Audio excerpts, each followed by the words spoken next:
모래성은 작은 알갱이들로 이루어져 있습니다. 이 매우 작은 알갱이들이 모여서 이런 예술 작품을 만드는 것이죠.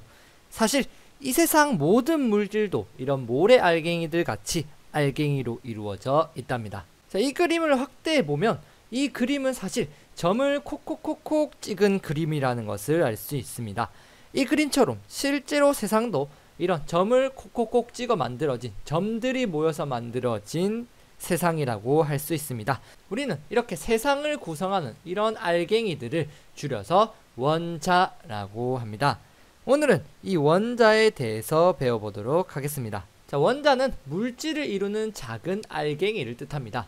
원자에 대해서 모르던 과거에는 아리스토텔레스라는 사람은 물질을 계속 쪼개다 보면 없어진다? 혹은 무한으로 쪼개어진다, 이렇게 생각하였습니다. 하지만 아리스토텔레스와 반대로 데모크리토스라는 사람은 물질을 쪼개면 언젠가는 더 이상 쪼갤 수 없는 알갱이가 될 것이다 라고 말을 했죠. 하지만 당시에는 아리스토텔레스의 명성이 있었기 때문에 데모크리토스의 말은 인정받지 못하고 아리스토텔레스의 이론이 맞다고 생각하였습니다.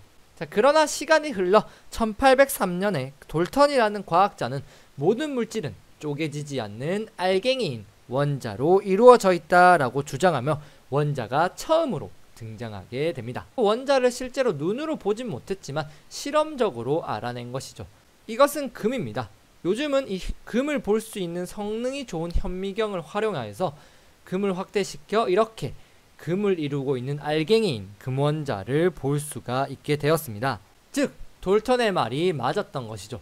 이 금을 이루고 있는 알갱이들이 바로 금원자였던 것이죠. 자, 원자에 대해서 더 알기 전에 우리가 지난 시간에 배웠던 원소와 원자의 차이점에 대해서 한번 짚고 넘어가겠습니다.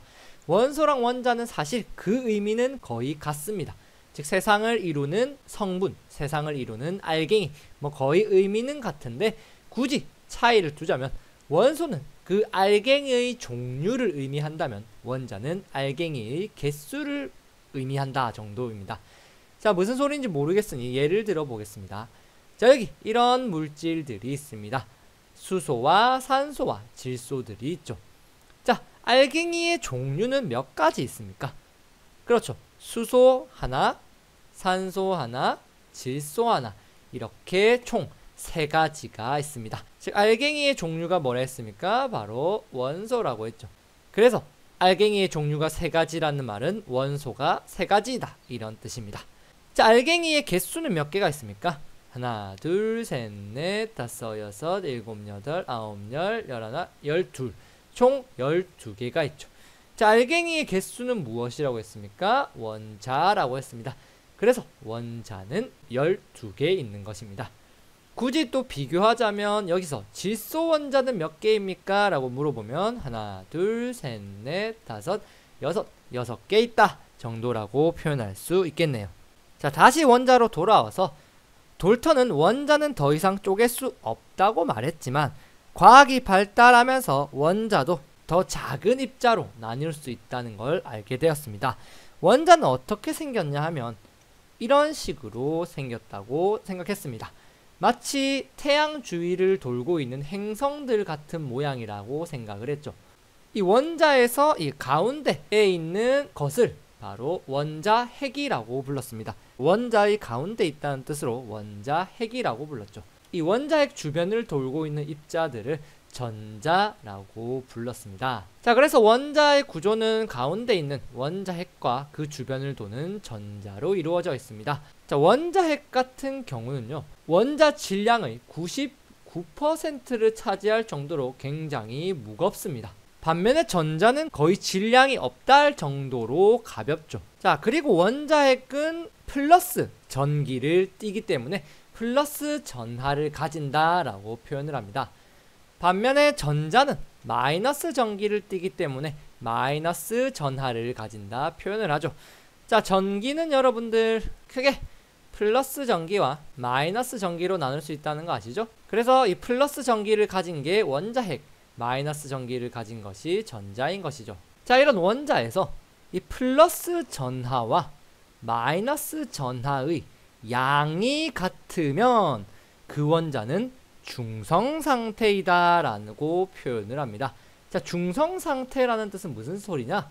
전기를 띠지 않는다는 소리입니다.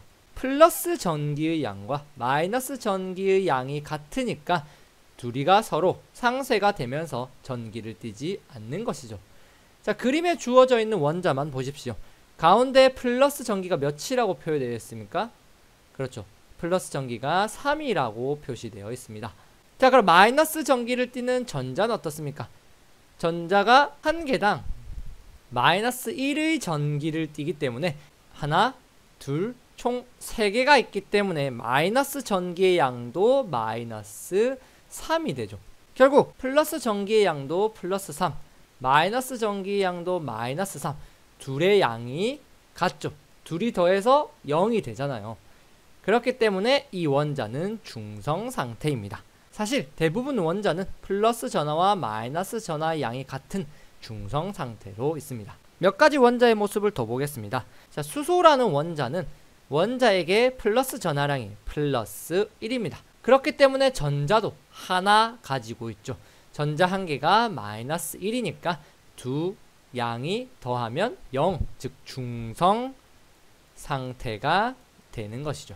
자, 이번엔 탄소라는 원소인데 원자 핵의 플러스 전하량이 플러스 6입니다. 그러니까 전자도 몇 개 가지고 있습니까? 총 6개를 가지고 있고 한 개당 마이너스 1이니까 총 마이너스 전기의 양도 마이너스 6이 되면서 역시 중성 상태의 원자가 되는 것이죠.